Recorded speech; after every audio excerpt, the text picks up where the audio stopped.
Buenas noches. Hoy comenzamos nuestra otoño cultural y tenemos con nosotros a Pablo Ruiz López, que nos va a hacer una presentación de su libro. Deciros que hoy es una noche especial en la cumbre. Nos encontramos aquí con Pablo para presentar su libro La pista del Imperio de Gaza. Como todos los presentes sabéis, Pablo es descendiente de cumbreños. Tus abuelos, Pilar y Sinesio, tus padres, tus tías y toda tu familia estarán hoy muy orgullosos de ti. Pablo es un chico joven que ha terminado sus estudios de economía y además de su trabajo es un gran aficionado a la historia que le ha llevado a escribir esta novela. La historia marcada en el libro comienza en 1845, cuando Eugenio de Mesa desembarca en Mozambique. A partir de ahí descubriremos el gran imperio de Gaza, su expansión y las luchas entre diferentes potencias coloniales. A todos los presentes animaros a leerla y a descubrir una aventura apasionante, un viaje a otras tierras, pero en el que descubriréis muchas coincidencias con la actualidad. A Pablo, desearle que su obra sea un gran éxito y que detrás de estas vengan muchas más. Y siempre se acuerde de celebrar actos como el de hoy, en su pueblo. Muchas gracias, Pablo.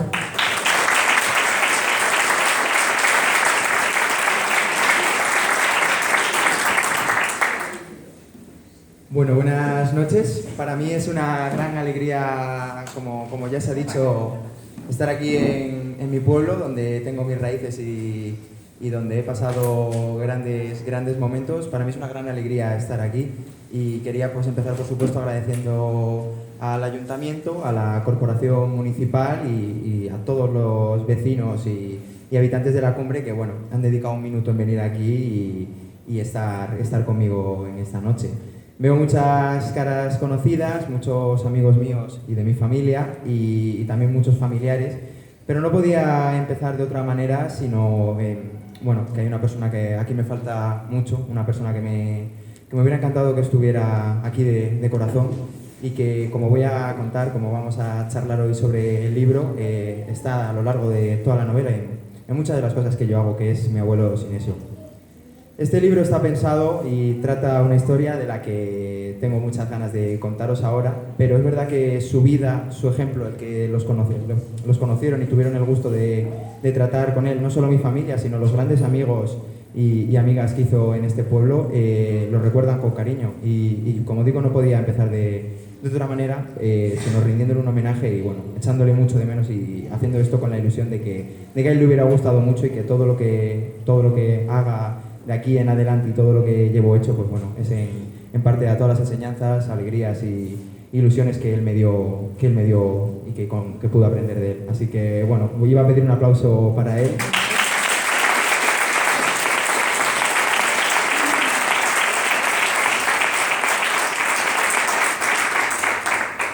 Y bueno, pues como os ha dicho, hemos venido a tratar la historia de esta novela, de Tras la pista del Imperio de Gaza, que es mi primera novela.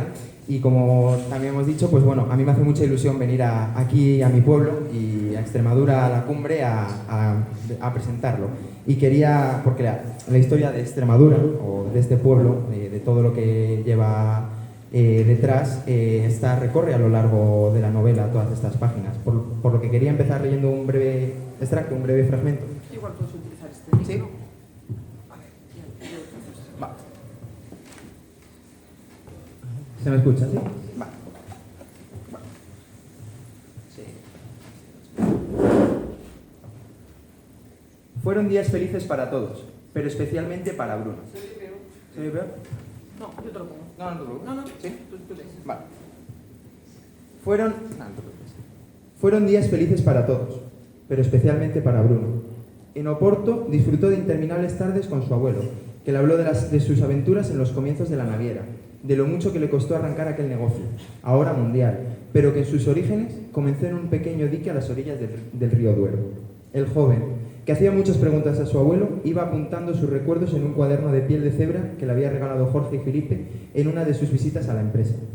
Le gustaba escuchar las historias sobre su padre, de cómo conocía a su madre en Madrid y se presentó en Oporto para pedirle la mano. Tras un par de semanas, un coche llevó a la familia de Mesa a las afueras de Trujillo. Eugenio hablaba a su hijo mientras atravesaban decenas de campos repletos de encinas y olivares.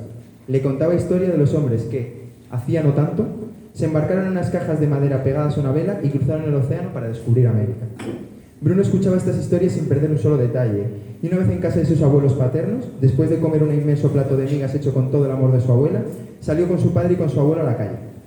Primero fueron a la iglesia y rezaron en silencio, los tres juntos, de rodillas, 3 generaciones de la misma sangre, de la misma familia. Bruno pidió por ella, por su familia, la que estaba ahora conociendo por primera vez, y miró con mucha cautela las imágenes y tallas de la Virgen, en especial la de Guadalupe, que llevaban una cadena de oro en el cuello. Después salieron del pueblo y estuvieron caminando hasta una de las fincas de la familia, donde el abuelo entró en un pequeño cobertizo, semisepultado entre unas plantas de higos chungos, y sacó un par de escopetas. Aquella tarde los 3 estuvieron agazapados sobre unas hierbas, cuando el sol ya bajaba. Eugenio le dijo a su hijo, con voz seria, que no se moverían de ahí hasta que le dieran. Su abuelo movió sus anchos hombros haciendo un gesto de aprobación que suavizó con un guiño. Tenía una verruga morada en la mitad de la cabeza, que se rascaba cada poco rato, como queriendo hurgar en una idea.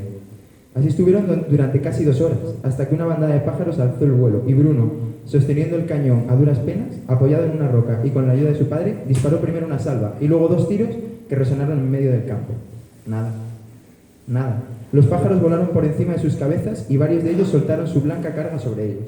Su abuelo, sin inmutarse por la mancha, giró sobre su espalda y boca arriba disparó con un ojo completamente cerrado y el otro mirando hacia el cañón, dirigiendo los proyectiles hacia los pájaros, que resultaron ser 2 estorninos.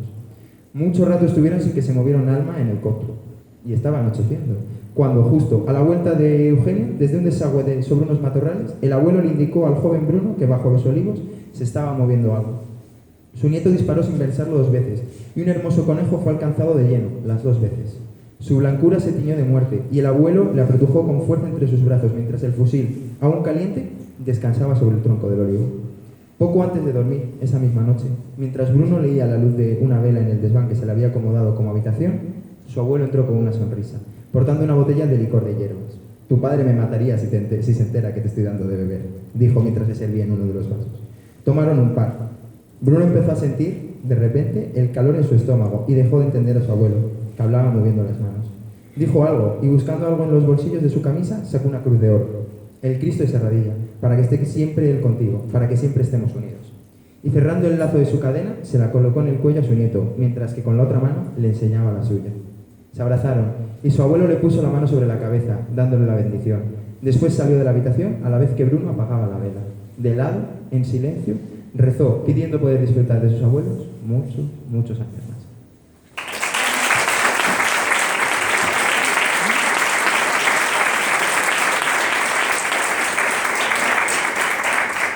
Buenas tardes. Yo esta tarde voy a ejercer de periodista, no de madre. Intentaré separar los dos papeles. Pablo, hemos oído migas, Trujillo, la Virgen de Guadalupe, higos chungos, Cristo de Serradilla. ¿Hasta qué punto la historia tiene que ver con el origen, con Extremadura, con Portugal, con esta tierra? Bueno, yo creo que todo lo que una persona hace en su vida está un poco ligado a lo que ha vivido, a lo que ha mamado y a lo que ha conocido.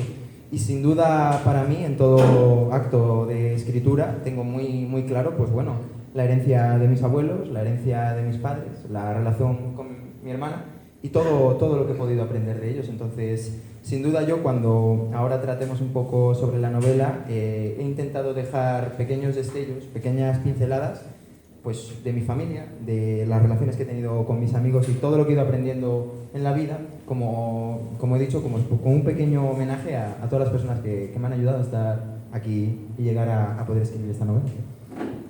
¿Tú definirías la novela como novela histórica y luego quién te dio la idea? Porque hablar de Tras la pista del imperio de Gaza, que es un imperio que está en África, en lo que es actualmente Mozambique, ¿Cómo llegas a armar desde un punto de vista histórico y quién te da la idea para empezar a escribir? Bueno, yo creo que sí que lo llamaría... Sería una simbiosis. Yo creo que es un híbrido entre una novela histórica y un relato de viajes. El libro anda a caballo entre Extremadura, entre aquí desde la provincia de Trujillo, Oporto, donde se conoce el protagonista con su mujer y se casa, y luego África, donde van a conocer este imperio de Gaza, que está en lo que actualmente es Mozambique. Novela histórica, sí, porque ocurre en una etapa que no es la nuestra, ocurre en la segunda mitad del siglo XIX, pero también novela de viajes y novela de aprendizaje, que es un poco la idea que a mí me ha gustado siempre de... Hay una aventura, hay una historia, pero por supuesto hay un progreso de los personajes con la trama, con la historia, en la que ellos mismos van descubriendo, aprendiendo y mejorando, como lo hacemos todos nosotros en nuestro día a día, a partir de los hechos y de las vivencias. ¿Sobre qué me dio esta historia? Para mí es una historia que la verdad que me hace bastante feliz y me divierte contarla. Cuando yo estuve de Erasmus en Inglaterra, estuve en una universidad que es la Universidad de Bradford, que recordarán mis padres que me vinieron a visitar con mi hermana, pues que llovía mucho. No tanto quizá como está lloviendo hoy, pero es verdad que en Inglaterra llueve. A veces parece que llueve desde el suelo, pero llueve. Y es sobre todo Inglaterra, un sitio donde hay mucha mezcla de nacionalidades, de religiones, y tuve la suerte, porque creo que la verdad que fue una suerte, tener muchos amigos de la India, de Pakistán, de muchos países asiáticos, de Estados Unidos, y muchos amigos, muchos compañeros de clase y amigos de África. Y justo en concreto uno era de Mozambique, de una provincia, como podría ser la provincia de Cáceres, pero que era la provincia de Gaza. Y él, en esas tardes de estudio, de biblioteca, de cafés, de viajes que hicimos juntos, pues me contó esta historia, una historia de un imperio en África, mientras yo le contaba la historia de los españoles que cruzaron América, o la historia de los musulmanes que conquistaron España durante 8 siglos, y se sorprendía viendo la Alhambra y las imágenes, igual que yo me sorprendía con lo que él me contaba. Y verdaderamente yo creo que todos nos damos cuenta cuando alguien nos cuenta algo y decimos, aquí hay una historia, esto es interesante. Y poniéndome a indagar me di cuenta de que no había tanto escrito, no había más allá de enciclopedias y decálogos históricos, y la verdad que hice una apuesta porque me interesó la historia y dije, de aquí puede salir una buena novela. El hecho de que sea, porque hablamos de África, ¿no? La gran desconocida, tienes que, o sea, cuando tú empiezas a investigar, te lleva cierto tiempo investigar porque el imperio de Gaza existió, realmente. Lo que has construido es, sobre una base de documentación, una historia que es la de los personajes, que esa es la que tú has convertido en ficción. Así es, yo verdaderamente la facilidad que tenemos hoy en día, ¿no? de poder leer y aprender sobre tiempos lejanos, sobre conocimientos y etapas y épocas distantes de los nuestros, es una facilidad que no ha tenido la gente del pasado, porque verdaderamente hoy podemos aprender sobre lo que queramos y podemos descubrir y ver cómo vivía la gente en el pasado con una facilidad que no había en otras épocas. La historia del Imperio de Gaza es veraz y es real. Yo lo único que he hecho, podemos decir pequeña aportación, es introducir en ese hecho histórico que es el surgimiento de un imperio, su auge, su descubrimiento por colonos portugueses y su relación no solo con España y con Portugal, sino con Reino Unido, con Francia y con las potencias coloniales, es introducir una historia, unos personajes y unas vivencias dentro de la ficción que acercan, por supuesto, lo que es la historia del imperio, pero también nos acercan a una época del siglo XIX en África que no es tan sencilla de conocer, a no ser que sea lejos de la enciclopedia y del decálogo histórico con muchas fechas, y tiene un objetivo claro la novela. Primero es entretener, por supuesto, entretener y que la gente pueda pasar un rato divertido imaginándose, ¿no? los valles que surgen del río Limpopo, del río Zambezi, en lo que es el sur de África, pero sobre todo es acercar un tiempo distinto, el del siglo XIX, y un mundo distinto al nuestro, el que es África, y acercárnoslo. Y en la novela yo trato y creo que consigo en buenos capítulos que la gente vea que los que vivieron en ese tiempo no vivían tan distintos a lo que vivíamos nosotros, y sentían, trabajaban, amaban y tenían sueños, ilusiones y impotencias y fracasos no tan distintos a los que vivimos ahora casi 2 siglos después. África, la gran desconocida. África, el continente que reiteradamente acabamos esquilmando. Los portugueses, los españoles. Con perspectiva, la historia nos enseña, nos debería enseñar, por lo menos a no cometer los mismos errores. Bueno, creo que si tuviéramos una capacidad, todos, desde las instituciones al individuo personal, de tener un raciocinio crítico y un análisis de cómo hemos llegado aquí, seguramente todos tenemos pinceladas, desde la historia grande a la intrahistoria de la que hablaba Unamuno, de aprender de lo que han hecho nuestros abuelos, nuestros padres, y en qué han acertado y en qué se han equivocado. Y lo mismo ocurre en la historia. Yo creo que verdaderamente muchos desarrollos históricos, el de España, el de Europa, beben de otros tiempos en los que se han cometido errores que de buena parte, de buena manera, han conseguido ser subsanados.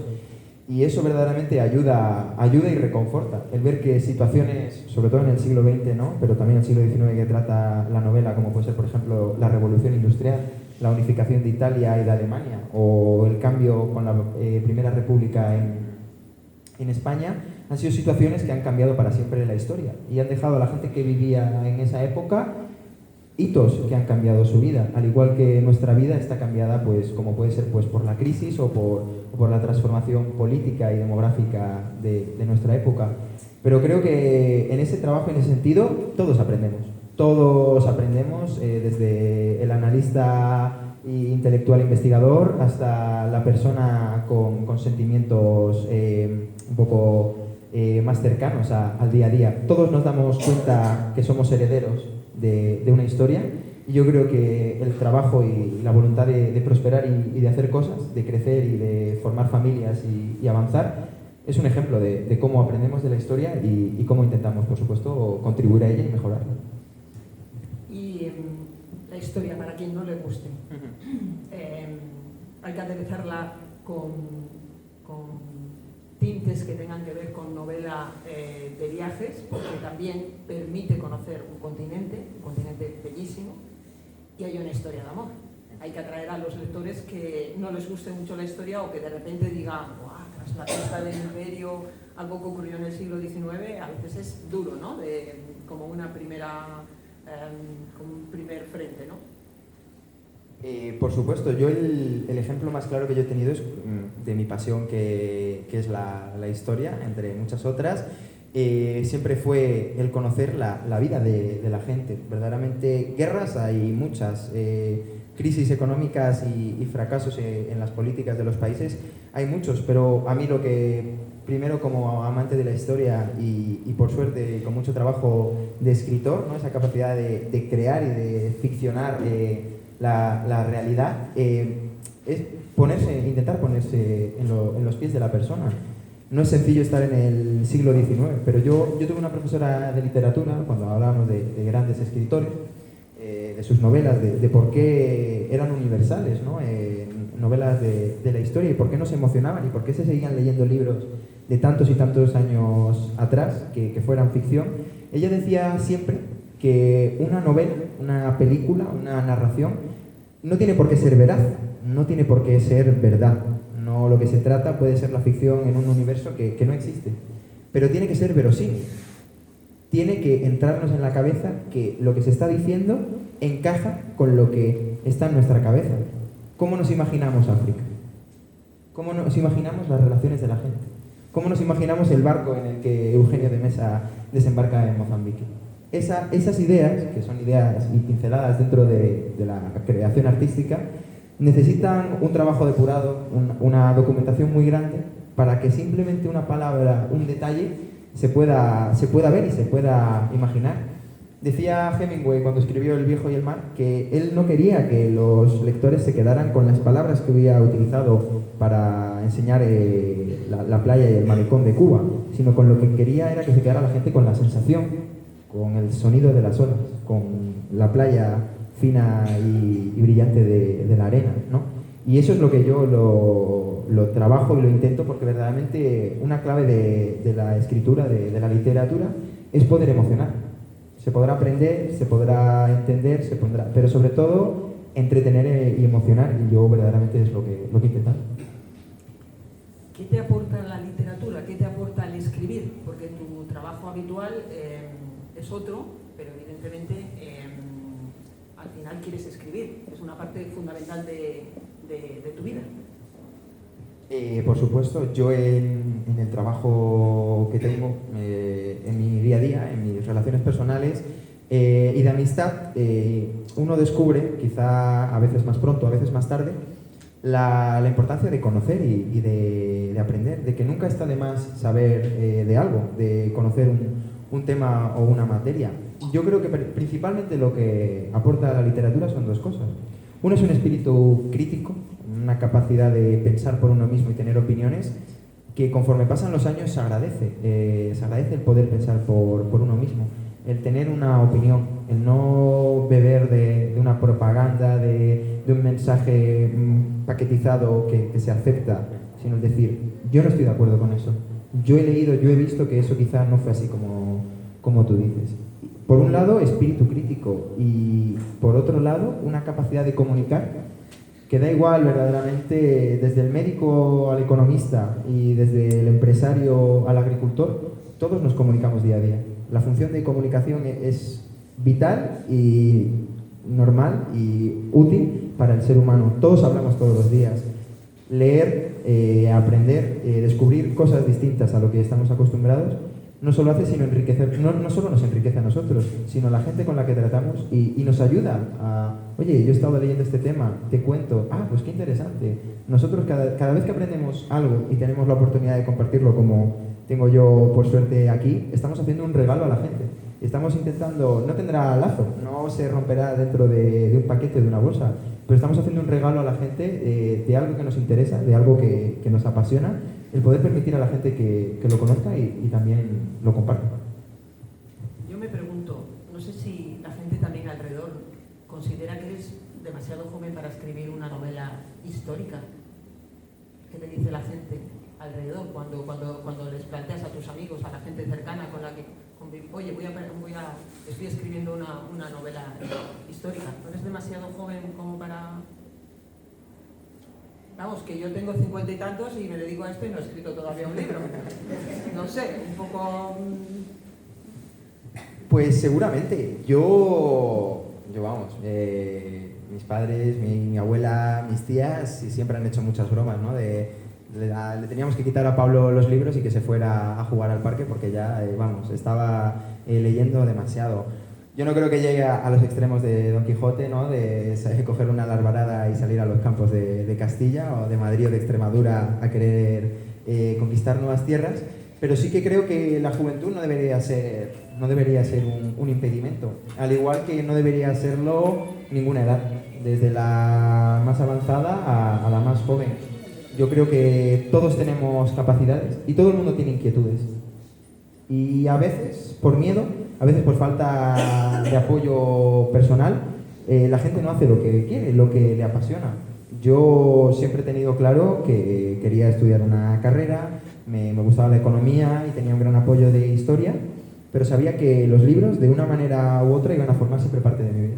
Siempre lo he tenido claro, siempre me han acompañado, siempre han estado a mi lado y he viajado y los he tenido. Que ahora pueda escribir, poder visitar sitios, poder estar como estamos aquí todos, ¿no? Charlando.